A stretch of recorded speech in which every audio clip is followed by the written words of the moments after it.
اگر خودی کی حفاظت کریں تو عین حیات، نہ کر سکیں تو سراپا فسوں و افسانہ۔ ہوئی ہے زیر فلک امتوں کی رسوائی، خودی سے جب ادب و دین ہوئے ہیں بیگانہ۔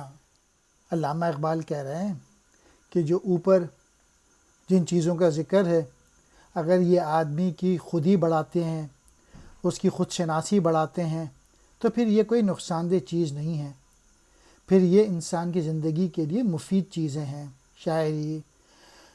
لیکن اگر یہ خودی کو نقصان پہنچانے لگیں تو پھر یہ جو کہانیاں ہیں، یہ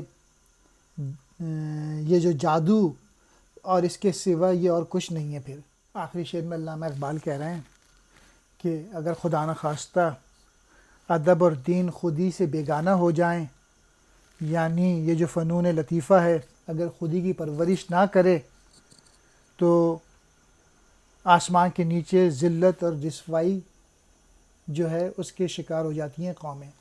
ایسی شاعری جو کہ اقبال لکھتے ہیں، جو کہ انسان کو ولولہ پیدا کرے، اس کو اٹھا کے رکھے، یہ تو بہت ہی ایسی چیز ہے جو کہ انسان کی خودی بڑھاتی ہے۔ سرود کہتے ہیں نغمے کو، گوہر کہتے ہیں موتی کو۔ یک دانہ بے مثال، ضمیر بندہ خاکی انسان کا باطن۔ نمود کہتے ہیں ظاہر، بلند تر زیادہ بلند۔ کاشانہ کہتے ہیں ٹھکانے کو۔ خودی اپنا آپ، اپنی صلاحیتیں، اپنا پوٹینشیل کو بڑھانا، اپنے آپ کو ڈیولپ کرنا۔ عین حیات مکمل زندگی۔ سراپا سر سے پاؤں تک۔ فسوں کہتے ہیں جادو کو۔ افسانہ بے حقیقت کہانی۔ زیر فلک آسماں کے نیچے۔